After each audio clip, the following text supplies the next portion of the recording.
నమస్కారం అండి. సుమన్ టీవీకి స్వాగతం. నేను గీతాంజలి. పెళ్ళంటే నూరేళ్ల పంట అంటారు. కానీ ఇవాల్టి రోజుల్లో ఎలా ఉంది పరిస్థితి? మా రోజుల్లోనే బాగుండేది. పెళ్ళంటే ఏమైనా గానీ భర్త, భార్య ఇద్దరు సర్దుకుపోయి బతికేవాళ్ళం. ఎంతమందిని మనం అలా చూస్తున్నాం అని చెప్తారండి. నిజమే. ఇవాల్టి రోజుల్లో వివాహాలు త్వరగా విఫలమవ్వడానికి, అలాగే ఆలస్యంగా వివాహాలు కావడానికి ఎన్నో కారణాలు చెబుతూ ఉన్నారు. ప్రధానంగా జాతకాలు కలవలేదని, ఏవో దోషాలున్నాయని ఇవి మనం ఎప్పుడు వింటూనే ఉంటాం. ముందుగానే తెలుసుకుంటే మనందరం జాగ్రత్త పడతాం కదా. అలా జాగ్రత్త పడాలి అంటే నిపుణుల సలహా మనకి తప్పనిసరండి.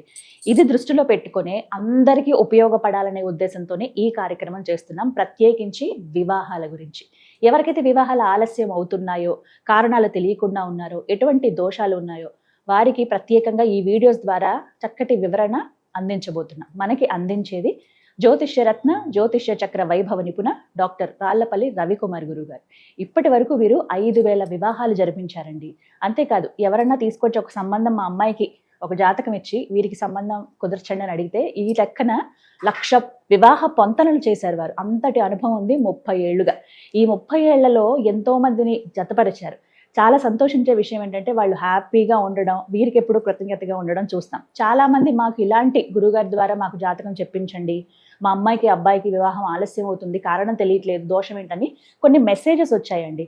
అవి నాకు నిజమే అనిపించింది. కరెక్ట్గా చెబితే ఈ ప్రాబ్లం ఉండదు కదా అని. మీకోసమే ప్రత్యేకంగా సిరీస్ ఆఫ్ వీడియోస్తో మీ ముందుకు వస్తున్నాం. వీడియోస్ అన్నీ కూడా ఎటువంటి దోషాలు ఉంటాయి, ఎందుకు ఉంటాయి, పరిహారం ఏంటి, ఇవన్నీ తెలుసుకోవచ్చు. అలాగే గురువు గారి అపాయింట్మెంట్ కోసం మీకు స్క్రీన్ పైన నెంబర్ కూడా ఇవ్వడం జరుగుతుంది. మీరు వాట్సాప్ ద్వారా మీరు అపాయింట్మెంట్ తీసుకోవచ్చు. ఈ వివరాలన్నీ కూడా మీరు మళ్ళీ ఒకసారి అడిగి క్లారిటీ తెచ్చుకోవచ్చు. అలాగే నేరుగా గురువు గారిని కలిసే అవకాశం కూడా ఉంటుంది. ఆ వివరాలు కూడా తెలియజేస్తారు. ముందుగా గురుగారితో మాట్లాడదాం. గురుగారు నమస్కారం అండి. శరదిందు సమాకారే పరబ్రహ్మ స్వరూపిణి వాసరా పీఠ నిలయే సరస్వతి నమస్తుతే. సుమన్ టీవీ ప్రేక్షకులకి నమస్కారం. వివాహాల గురించి కానీ ఇది ఒక రికార్డేనండి. ఖచ్చితంగా 1,00,000 పొంతనలు, వివాహ పొంతనలు చేశారు. 5,000 వివాహాలు జరిపించారు. ఎంతటి అనుభవం అంటే మెయిన్ అంటే వివాహ పొంతలు ఏంటంటే ప్రతి ఒక్క జాతకానికి ఏంటంటే అలాగే 27 నక్షత్రాలు ఉంటాయి. కొంతమంది తెలియదు ఈ 27 నక్షత్రాలు ఏదైనా మీ నక్షత్రం ఉందనుకోండి. ఫర్ ఎగ్జాంపుల్ మీది అశ్విని నక్షత్రం అయింది అనుకోండి. ఈ అశ్విని నక్షత్రానికి 27 కలుస్తాయని చాలా మంది అనుకుంటారు. కానీ ప్రతి నక్షత్రానికి ఒక 16 to 17 నక్షత్రాలే కలుస్తాయి. అవే కలుస్తాయి. ఇప్పుడు కలవ నక్షత్రం ఇచ్చినా కూడా అది కలవనట్టే అనమాట. సో అలా కూడా చాలా పొంతలు అయిపోతుంటాయి. అందుకే నేనేం చేస్తానంటే మీ నక్షత్రం ఇచ్చారంటే మీ నక్షత్రానికి తగ్గట్టు ఏ నక్షత్రం అయితే మ్యాచ్ అవుతుందో ఆ నక్షత్రం మీకు ఆ 17 లిస్టు పంపిస్తాను అనమాట. సో అందులో మీకు ప్రొఫైల్ అన్నీ నచ్చింది అనుకోండి, అంటే చదువు, ఉద్యోగం, అలాగే మెయిన్గా తన అందం కానీ, హైట్ కానీ, మెయిన్గా క్యాస్ట్, సబ్సెక్ట్, క్రీడ్, అలా మీరు అనుకున్న అన్నీ అందులో ఉన్నాయనుకోండి. అప్పుడు మీరు మీ జాతకం ఆ ప్రొఫైల్ నాకు పంపిస్తాను, కుదిరిందో లేదని చెప్తున్నాడు. సో ఓవరాల్గా అలా 1,00,000 మ్యాచ్ మేకింగ్ చూశానండి. 5,000 పెళ్ళిళ్ళు చెప్పాను. కొంతమందికి 10 సంబంధాలతోటే పెళ్ళిళ్ళు అయిపోయాయి.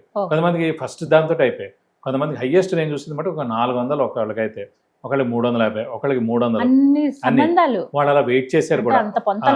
కొంతమంది 2-3 ఏళ్ళు కూడా వెయిట్ చేశారు నా మాట నమ్మకం మీద. అయితే ఇవన్నీ కూడా దోషాలు వీటి వల్ల కూడా ఉంటాయండి. అంటే మనకి మేజర్ దోషాలు కుజ దోషం అని, నాగదోషం అని, కాలసర్ప దోషం అని, సప్తమ స్థానం బాలేక, అష్టమ స్థానం బాలేక, కుటుంబ స్థానం బాలేక, కొంతమందికి సంతానం ఉండదని ఉంటుంది, కొంతమందికి ఆరోగ్యం బాగుండదని ఉంటుంది, కొంతమందికి ఆయుష్ లేదని ఉంటుంది. సో ఏంటంటే అవతల వాడికి ఆయుష్ ఉంది, వీళ్ళకి లేదనుకోండి, ఇవన్నీ ముందే తెలుస్తాయి. అందుకే పుట్టంగానే మనం జాతక చక్రం వేసినప్పుడే అప్పుడు పెద్దవి ఏం చూడడం, మెయిన్ గా ఆరోగ్య ఆయుష్ గురించి చూస్తాం అన్నమాట. లైక్ బాలరిష్ట దోషాలు ఏమైనా ఉన్నాయని కలిసి ఉండేవి, మెయిన్ విడాకులు అవ్వకుండా చూడాలి. మెయిన్ గా సప్తమ స్థానం బాగుండాలి. మెయిన్గా ఈగో ప్రాబ్లమ్స్ లేకుండా ఉండేటట్టు చూసుకోవాలి. ఒకరికి బాగా ఈగో ఉందండి, వీళ్ళు ఏంటంటే చాలా సాఫ్ట్ వాళ్ళని తీసుకురావాలి. అంతేకాని ఈగో పర్సన్ ఇచ్చి మ్యారేజ్ చేయకూడదు. సో అలా ఏంటంటే బాగా అన్యోన్యంగా ఉండేది, బాగా ఇద్దరు కలిసి ఉండేది. సో దెబ్బలాట్లేంది. ఇంకోటి నేచర్, స్వభావం ఉంటుంది అన్నమాట. మనకి లగ్నం కూడా బాగా కలిసింది అనుకోండి, స్వభావం బాగా కలిసినట్టు. చంద్రుడు ఉన్న రాశులు ఇద్దరు బాగా కలిసారనుకోండి, నక్షత్రాలు ఇద్దరు బాగా కలిసారనుకోండి, మనసులు బాగా కలిసినట్టు. సో స్వభావం బాగా కలవాలి, మనసులు బాగా కలవాలి. సో ఇంకా ఆరోగ్యం, ఆయుష్, యాక్సిడెంట్ ప్రోన్ ఏం లేకుండా, సర్జరీలు ఏం లేకుండా, మెయిన్గా అలవాట్లు ఏం లేకుండా, ఇలా ఇవన్నీ డీప్గా వెళ్ళాలన్నమాట. అవన్నీ బాగుంటాయి కనుక మనం ముందుగా ప్రొసీడ్. చిన్న ఏమైనా ఉంటాయి కనుక చిన్న పరిహారాలతో సర్దుకోవచ్చండి. మెయిన్గా ఆరోగ్యం బాగాలేకపోయినా, ఆయుష్ బాగాలేకపోయినా, సెకండ్ మ్యారేజ్ ఉన్నా, డైవర్స్ ఉన్నా, లేకపోతే విపరీతమైన అలవాట్లు నుండి మొత్తం పేరంతా పోగొట్టుకున్నా, సో ఇవన్నీ మటు చాలా జాగ్రత్తగా చూసి అవి వద్దని చెప్తూ ఉంటాం.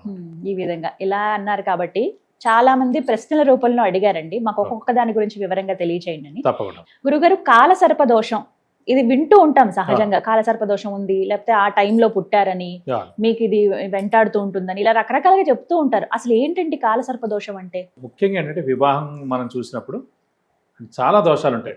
కుజదోషం అని, కాలసర్ప దోషం అని, నాగదోషం అని, సప్తమ స్థానం బాలేవని, సప్తమ స్థానంలో శని ఉన్నాయని, అలా ద్వితీయ స్థానం కుటుంబ స్థానంలో పాపగ్రహాలు ఉన్నాయని, అలా చాలా దోషాలు అంటే ఒక 10 దాకా ఉంటాయండి దోషాలు ఇంచుమించుగా వివాహం విషయంలో. కానీ ఫస్ట్ మేజర్ దోషం మటుకు కాలసర్ప దోషం. ఎందుకంటే కాలసర్ప దోషం అంటే సాధారణంగా గ్రహాలన్నీ సవ్యంగా తిరుగుతుంటాయి. ఫర్ ఎగ్జాంపుల్ మేషరాశిలో ఉందనుకోండి గ్రహం, వృషభ రాశిలోకి, మిథున రాశిలోకి అలా తిరుగుతూ ఉంటుంది అన్నమాట. సో ఈ కాలసర్ప దోషం అంటే రాహుకేతుల మధ్యన గ్రహాలన్నీ ఉండిపోవడం. సాధారణంగా అన్ని గ్రహాలు సవ్యంగా తిరుగుతుంటాయి, అంటే క్లాక్ వైజ్. రాహుకేతులు మటుకు యాంటీ క్లాక్ వైజ్ తిరుగుతుంటాయి అన్నమాట. సో రాహుకేతుల మధ్యన గ్రహాలన్నీ ఉండిపోయాయి అనుకోండి, దాన్ని కాలసర్ప దోషం అంటారు. ఉదాహరణకి మేషరాశిలో, మేషం నుంచి మనకి సింహం దాకా అన్ని గ్రహాలు ఉన్నాయండి. సో కన్యా రాశిలో కనుక రాహు ఉన్నా, కన్యా రాశిలో ఒక రాహు ఉండాలి, అలాగే కేతు వచ్చేసి మనకి మీన రాశిలో ఉండాలండి. సో అలా ఉంటే కనుక కాలసర్ప దోషం అంటారు. రాహు నుంచి కేతు లోపల అన్ని గ్రహాలు అక్కడ ఉండాలి. ఇది బ్యాక్ సైడ్ అనమాట, అంటే యాంటీ క్లాక్ వైజ్ ఉండాలి, సవ్యంగా కాదు, అపసవ్యంగా. రాహుకేతులు ఒక్క 2 గ్రహాలే అపసవ్యంగా తిరుగుతుంటాయి. ఇంకోటి ఎప్పుడు రాహుకేతు ఆపోజిట్ లోనే ఉంటారు, ఎక్కడైనా ఉన్నాయండి, రాశిలో కానీ నవాంశలో కానీ ఎక్కడైనా కూడా ఆపోజిట్ లోనే ఉంటారు అన్నమాట. ఎందుకే గ్రహణం పట్టినప్పుడు కూడా చూడండి, పౌర్ణమి లేదా అమావాస్య రోజునే అవుతుంది. అమావాస్య అంటే సూర్యచంద్రులు కలిసి ఉన్న టైం, అలాగే పౌర్ణమి అంటే సూర్యుడు చంద్రుడు ఆపోజిట్ గా ఉన్న టైం. సో కరెక్ట్ గా కేతు అక్కడ ఉంటే రాహు ఇక్కడ ఉంటే, రాహు రవి మీద ఉంటే కేతు చంద్రుడి మీద ఉంటాడు. అలాగే ఇక్కడ రవిచంద్రుడు కలిసి ఉన్నారు అనుకోండి అమావాస్య రోజున, కరెక్ట్ గా అక్కడ ఉండడమే డైరెక్ట్ గా రాహు ఉంటాడు, లేదంటే కేతు అనే గ్రహం ఉంటాడు అన్నమాట. సో ఈ గ్రహణం కూడా రవిచంద్రుల మీద పట్టినప్పుడే గ్రహణం అంటారు. కాబట్టి అంత డేంజర్ అండి, అదొక కాలసర్ప దోషం అనేది మెయిన్గా ఏంటంటే గ్రహణం అంత డేంజరో అలాగే ఇది కూడా అంత డేంజర్ అన్నమాట. ఇది మెయిన్గా ఎందుకంటే ఫస్ట్ ఆఫ్ ఆల్ దేని మీద ఎక్కువ ఇంపాక్ట్ ఉంటుందని. ఫస్ట్ ఆఫ్ ఆల్ ఒక పిల్లాడు పుట్టాడండి, పిల్లాడు పుట్టిన తర్వాత వాడు చదువుకోవాలి. వాడు మామూలుగా వాడిది ఒక ఇంజనీరింగ్ ఉందనుకోండి, ఎవరైనా మామూలుగా ఇంజనీరింగ్ చదవాలనుకుంటాడు, కానీ వాడు ఓన్లీ పాలిటెక్నిక్ చదవగలుగుతాడు. అలాగే ఒక ఐఏఎస్ ఆఫీసర్ అవ్వాలనుకుంటాడు, ఒక ఐఏఎస్ ఆఫీసర్ జాతకం అనుకోండి, ఈ కాలసర్ప దోషం అన్నవాడు ఏంటంటే ఒక ఆఫీసర్ అవుతాడు, గవర్నమెంట్ కానీ సెంట్రల్ గవర్నమెంట్ కానీ. అలాగే బిజినెస్లో టాప్ మోస్ట్ బిజినెస్ మ్యాన్ అవ్వాలి, 20%, 30% ఉన్నవాడు. అలా ఎందులోనైనా సరే అన్నీ కూడా 50% ఉంటుందండి సక్సెస్ రేటు. 50% వాళ్ళకి అవుతారు, అంతకని ఎక్కువ అవ్వలేరు అనమాట. అది మెయిన్గా ఏంటంటే ఈ వివాహ విషయంలో మటుకు ఆలస్యం అవడం. ఆలస్యం అంటే 30 to 35 years, అంటే ఇప్పుడు ప్రెసెంట్ అందరూ 30-35 yearsకే చేసుకుంటున్నారు కాదని కాదు, ఇప్పుడు పొజిషన్కి వచ్చేప్పుడు ఏ 40కే వెళ్ళిపోవచ్చు కూడా. సో ఫస్ట్ ఆఫ్ ఆల్ వివాహమే ఆలస్యం అవడం. అంటే అతను ఎంత అందంగా ఉన్నా, చదువు బాగున్నా, మంచి ఉద్యోగం ఉన్నా, ప్రాపర్టీ ఉన్నా, ఆరోగ్యం అన్నీ బాగున్నా కూడా ఈ జాతకం అనేది అక్కడ కనిపిస్తుంది అన్నమాట. మనిషి చాలా అందంగా ఉండొచ్చు, వాడికి పెళ్లి అవ్వట్లే అంటే అది మన జాతకంలో చూస్తే తెలుస్తుంది. ఈ కాలసర్ప దోషం అనే మటుకు మెయిన్ గా వివాహ ఆలస్యం అవడం, అలాగే ఈ పెళ్లి ఎలా లేట్ అయింది, అలాగే సంతానం మీద కూడా అంత ఎఫెక్ట్ ఉంటుంది. అందుకే ఈ సంతానం కూడా అదే ప్రాబ్లం కాబట్టి కూడా వివాహం చేసుకోరు చాలా మంది. ఈ జ్యోతిష్కులు చెప్తారు, వద్దమ్మ కాలసర్ప దోషం ఉంది ఆ అబ్బాయికి, ఈ కాలసర్ప దోషం ఉండడం వల్ల వివాహ ఆలస్యం ఉంటుంది, చిన్న చిన్న దెబ్బలాట్లు భార్యాభర్తల మధ్యన ఉంటాయి, అవగాహన ఉండదు, వాళ్ళిద్దరి మధ్యన అన్యోన్యత ఉండదు, అనవసరమైన మనస్పర్ధలు ఉంటూ ఉంటాయి. ఇది కాకుండా వివాహ ఆలస్యం, ఇది కాకుండా మెయిన్గా సంతానం ఆలస్యంగా పుట్టడం కానీ, సంతాన నష్టం కానీ, పుట్టినా అమ్మాయే పుడుతుంది. ఇన్ని పాయింట్స్ అన్నమాట. సంతాన నష్టం, సంతానం లేకపోవడం, పుట్టిన 40 ఏట అలా పుడుతుంది, అది కూడా పుట్టిన అమ్మాయే పుడుతుంది. సో ఇన్ని పాయింట్స్ తోటి వాడేంటి ఆల్రెడీ వివాహంలో ప్రాబ్లమ్స్, భార్యాభర్తల మధ్యన ప్రాబ్లమ్స్, మనస్పర్ధలు, దెబ్బలాట్లు ఉంటాయి. ఇది కాకుండా ఆలస్య వివాహం, ఇది కాకుండా సంతాన నష్టం, సంతానం ఆలస్యంగా పుట్టడం, పుట్టిన అమ్మాయి. ఇన్ని ఎందుకురా బాబు అని చెప్పి ఆ కాలసర్ప దోషం ఉన్న అబ్బాయి కానీ అమ్మాయిని కానీ పెళ్లి చేసుకోరు అన్నమాట. మనం చెప్పక్కలేండి, మనం అనుకుంటాం అయ్యో జ్యోతిష్కుడు చెప్పాడు కదా అందుకు వద్దన్నారని. ఇప్పుడు ఎంతమంది చూస్తారు జ్యోతిష్? 100% చూడరు, మ్యాక్సిమం చూస్తే 40-50% ఇప్పుడు చూస్తారు. జస్ట్ 20 ఏళ్ల క్రితం అయితే 10% చూసేవారు. అయినా అవ్వకపోయినా మన జాతకం అనేది మనలో తెలుస్తుంటది. సో మనల్ని వాళ్ళు వద్దంటారంటేనే ఆల్రెడీ గ్రహాలు అనేవి మన దాంట్లో ఉన్నాయి కాబట్టి వాళ్ళు వద్దంటారు అనమాట. అదే రూల్ అండి, గుర్తుపెట్టుకోండి. సో అందుగురించి అంటే ఈ మెయిన్ గా ఇలాంటివన్నీ ఉంటాయండి. ఇది కాలసర్ప దోషం అంటే. విన్నారు కదా, ఇలా మీరు కూడా వినే ఉంటారు కాలసర్ప దోషం ఉందని. ఇంకా డీటెయిల్డ్ గా మీరు తెలుసుకోవాలంటే, ఎందుకంటే ఇన్ని వివాహాలు జరిపించారు, ఇన్ని వివాహ పొంతనలు చూశారు గురువు గారు, ఇంకా మీకు ఇంకేమైనా సందేహాలు ఉన్నాయండి, మాకు ఎందుకో ఇక్కడ కాస్త డౌట్గా ఉంది, జరుగుతుందా లేదా, ఒకసారి మా అబ్బాయి జాతకం చూడండి, లేకపోతే మా అమ్మాయి జాతకం చూడండి, ఈ సంబంధం కుదిరేలాగా ఉంది, వీళ్ళ జాతకం చూడండి అని కూడా మీరు డైరెక్ట్గా అడగొచ్చండి. అపాయింట్మెంట్ తీసుకుని మీరు గురువుగారిని కూడా కలవచ్చు ప్రత్యేకమైన తేదీలలో, అవి కూడా వివరిస్తాము. మీరు ముందు మాట్లాడాలి, కాల్ అపాయింట్మెంట్ కావాలంటే కనుక స్క్రీన్ మీద కనపడుతున్న నెంబర్కి ఒకసారి మీరు వాట్సాప్ చేయండి మీ డీటెయిల్స్ అన్ని. మీకు ఒక టైం ఇవ్వడం జరుగుతుంది, ఆ టైంలో మీరు గురువుగారితో కాల్ అపాయింట్మెంట్ తీసుకుని మాట్లాడవచ్చు. గురుగారు మరి ఇంత చెప్పారు, ఖచ్చితంగా పరిహారం అడుగుతాం. మరి ఈ కాలసర్ప దోషం ఉన్నప్పుడు ఈ వివాహం ఆలస్యం అవ్వకపోవడము, అలాగే సంతానం కలగకుండా ఉండకపోవడం, ఇవి కాకుండా టైంకి జరగాలి అని అంటే గనక ఏమైనా పరిహారం చేసుకోవాలా ముందుగా? అందుకే పుట్టగానే ఫస్ట్ మనం జాతకం రాయించడం కానీ జాతక చక్రం వేయించి main points first of all పుట్టంగానే ఏం చూస్తారు, ఆరోగ్య ఆయుష్ ఈ పిల్లాడికి ఉందా లేదు చూడడం. మెయిన్గా బాలారిష్ట దోషాలు అంటే 6 అంటే కొన్ని గ్రహాలు ఒక్కొక్క ప్లేసెస్లో ఉంటే కనుక దాని బాలారిష్ట దోషాలు అంటే దానివల్ల మెయిన్గా ఆరోగ్య ఆయుషే దెబ్బతింటాయండి. సో అందు గురించి మెయిన్గా అంటే ఈ 9 గ్రహాలు కూడా ఒక్కొక్క స్థానంలో ఒక్కొక్కటి ఉంటే కనుక దాని బాలారిష్ట దోషం, దానికి తగు శాంతులు చేసుకోవాలన్నమాట. అందుకు చూపించినప్పుడే అప్పుడే చూడాలన్నమాట ఈ కాలసర్ప దోషం కూడా ఉందా లేదా. అది ఉందనుకోండి కొంచెం వయసు పెద్ద అయిన తర్వాత ఈ మెయిన్గా నాగ ప్రతిష్ఠ అనేది చేయించాలి. ఇది రామేశ్వరంలో చేయించాలి. అంటే ఇంకెక్కడైనా చాలా ఇప్పుడు మనకి అల్వాల్లో ఉంది, కొన్ని చోట్ల మోపీదేవి దగ్గర ఉంది, అలా ఉన్నాయి కొన్ని చోట్ల, లేవని కాదు, అక్కడ చేయించవచ్చు. కానీ రామేశ్వరంలో చేసింది ఇంకా ఫైనల్ అండి. అక్కడ చేసాక నాగప్రతిష్ఠ ఫస్ట్ ఆఫ్ ఆల్ ఈ 2 నాగపడగలు ఉంటాయి కదండి, అదొక రాయి మీద చెక్కి ఉంటుంది చూడండి. సో దానికి అంటే మన పేరు నక్షత్ర గోత్రంతో దానికి చాలా పూజ చేస్తారు. అదొక 3 రోజుల పూజ కూడా ఉందన్నమాట. సో అది చాలా నియమనిష్టలతో చేయాలి. అది ఫస్టే చిన్న వయసులో చేయిస్తే మరి ఇందాక ఏమనుకున్నాం మనం, విద్యకు ఆటంకాలు, పెద్ద విద్య రావాలి, చిన్న విద్య వస్తుంది, పెద్ద ఆఫీసర్ పెద్ద ఉద్యోగం రావాలి, మీడియం ఉద్యోగం వస్తుంది, అలా అన్నీ కూడా హాఫే అనమాట, సగమే అవుతుంది లైఫ్లో. సో అందుకే ఇది చిన్నప్పుడే చేయించారనుకోండి, వాడు వయసు పెరిగే కొద్దీ ఆ దోషం పోయి చాలా ఉన్నత స్థానాన్ని చేరుకుంటాడు. సో ఈ ఫస్ట్ ఆఫ్ ఆల్ ఏమో మెయిన్గా ఈ నాగప్రతిష్ఠ చేయించడం, నెక్స్ట్ ప్రతి మంగళవారం ఉపవాసం అనేది ఫిక్స్డ్గా పెట్టుకోవడం. నేను మంగళవారం అనేది కుజుడికి సంబంధించి అన్నమాట. సో అది ఆ రోజు చేస్తే కనుక ఇలాంటి దోషాలు అన్నీ పోతాయి.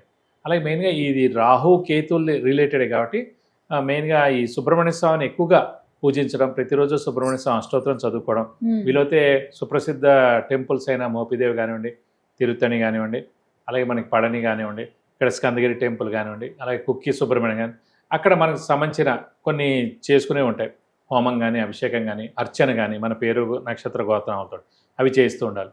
మెయిన్గా ఈ కాలసర్ప దోషం ఉన్న వాళ్ళు పొట్లగా అస్సలు తినకూడదు అన్నమాట. పొట్లగా ఏంటంటే ఒక పాము ఆకారంలో ఉంటుంది, మనం కట్ చేసినప్పుడల్లా ఆ దోషం మనకు వస్తుంది అన్నమాట. అంటే ఓన్లీ కాలసర్ప దోషం ఉన్న వాళ్ళే మెయిన్గా, కొంచెం కుజ దోషం ఉన్న వాళ్ళు మెయిన్గానే ఇవి చేయకూడదు, మిగతా వాళ్ళందరూ చేయకూడదు అని అనట్లేదు. ఇవి 2 చేయడం వల్ల మనం అనుకున్న మెయిన్ ఈవెంట్ అయిన వివాహం కానీ సంతానం కానీ చాలా లేట్ అయిపోతాయి అన్నమాట. సో ఆ పొట్లగానే అసలు మనం తినకూడదు, దాన్ని కట్ చేయకూడదు, మనం తినకూడదు. చాలా మంది ఇళ్లలో చూడండి సుబ్రహ్మణ్య స్వామి పూజించే వాళ్ళు ఇది అసలు పక్కన పెట్టేస్తారు, ఆ దోషం వస్తుంది. సో అలాగే ఈ మెయిన్గా రాహు గ్రహం కేతు గ్రహంతో కాలసర్ప దోషం వస్తుంది కాబట్టి ప్రతి 3 సంవత్సరాలకు ఒకసారి రాహుకు 18,000 సార్లు జపం చేయించి మినపప్పు కేజీంపో ఒక 1,000 రూపాయల వర్త్ గోల్డ్ ఐటమ్ దానివ్వడం. కేతు అయితే కనుక కేతుకి 7,000 సార్లు జపం చేయించి ఉలవల కేజీంపో ఒక 1,000 రూపాయల వర్త్ గోల్డ్ ఐటమ్ దాని ఇస్తాను, ఈ దోషం అంతా తొలగిపోతుంది. సో అలాగే ప్రతి మంగళవారం కూడా ఉపవాసం ఉంటే కూడా చాలా మంచిది. ఈ పరిహారాలన్నీ పాటిస్తే తప్పకుండా ఈ కాలసర్ప దోషం ఎఫెక్ట్ నుంచి మనం బయటపడవచ్చు. మెయిన్గా మటుకు నాగప్రతిష్ఠ చాలా ఇంపార్టెంట్. ఎక్కడైనా చేయొచ్చు అండి రామేశ్వరంలో? అంటే రామేశ్వరంలో ఎక్కడైనా చేయొచ్చండి, అంటే మాక్సిమం అంటే ఆ ప్లేస్ అలాంటి ప్లేస్ అన్నమాట, అక్కడ చేస్తే. నేను రామేశ్వరంలో గమనించింది రామతీర్థం దగ్గర ఒక రాముల వారి గుడి ఉంది, అక్కడ మొత్తం అన్ని నాగప్రతిష్ఠలేనండి, ఎన్ని ఉన్నాయో ఆ రోజు ఆశ్చర్యపోయాను. ఇక విజువల్ కూడా నేను చూపిస్తాను చూడండి, ఒక క్లిప్ యాడ్ చేస్తాను, అసలు ఎన్ని నాగప్రతిష్ఠలు ఉన్నాయో. సో అక్కడ చేస్తే 100% పోయాడు. మేము అంత దూరం వెళ్ళాం, ఇది కొంచెం ఖర్చుతో కూడుకున్నది. అంటే మనం ఒకటే చెప్పుకున్నాం, ఎందుకంటే ఇది ఒక రోజుతో కాదు, విద్య, ఉద్యోగం, వివాహం, సంతానం, ఆరోగ్యం, ఆయుష్, ఇవి కూడా అనమాట అన్నింటిలో అది కవర్ అయిపోతుంది. అది కాకుండా వ్యాపారస్తులకి అందరు కూడా ఇలా సగం జీవితం ఎవరికి గడపాలని ఉండదు. ఇప్పుడు వేరే వాళ్ళు ఎవరైనా అనుకోండి, ఒక గ్రహం పోయింది, 2 గ్రహాలు పోయి, 3 పోయాయి, ఇది మొత్తం అన్ని గ్రహాలు పోయినట్టు అన్నమాట. సో అన్నిట్లో ఇలా మొత్తం అన్ని కలిపి ఫర్ ఎగ్జాంపుల్ ఒక 4 పార్టీలు వాళ్ళు ఉన్నారండి, 4 పార్టీలను ఒక రూమ్ లో పెట్టేస్తే ఏమవుతుంది అలా మాట, ఏ ఇటు అవ్వాలో ఏం అవ్వాలో తెలియదు అన్నమాట. సో కాబట్టి ఈ పరిహారాలు పాటిస్తే తప్పకుండా ఈ కాలసర్ప దోషం ఎఫెక్ట్ పోయి మీకు అన్ని విధాలా మంచి చేకూరుతుంది. చక్కగా వివరించారు గురుగారు, ధన్యవాదాలండి. నమస్కారం. విన్నారు కదండి, ఎవరికైతే కాలసర్ప దోషం ఉందని తెలిసిందో, మాకు తెలియట్లేదండి జాతకం బట్టి, కానీ మా అబ్బాయిది చిన్న పిల్లోడు ఇప్పుడు, లేకపోతే అమ్మాయి పాప ఇప్పటి నుంచే మేము వాళ్ళ అభివృద్ధి చూడాలనుకుంటున్నాం, జాతకం చూపించుకోవాలనుకుంటున్నాం అంటే కనుక స్క్రీన్ మీద నేను గురుగారికి సంబంధించిన నెంబర్ ఇస్తానండి. మీరు కాల్ అపాయింట్మెంట్ తీసుకోవచ్చు. మీరు ఫస్ట్ అందులో మాట్లాడండి. లేదు మేము నేరుగా కలవగలం అన్నా కూడా మీరు వివరాలు తెలియచేయండి. వాట్సాప్ ద్వారా మీ వివరాలు తెలియచేస్తే మీకు టైం అనేది ఇవ్వడం జరుగుతుంది. ఆ టైంలో మీరు గురువు గారి నుంచి కలవచ్చు. మరిన్ని వివరాల కోసం స్క్రీన్ మీద కనబడుతున్న నెంబర్కు కాల్ చేయండి. నమస్కారం.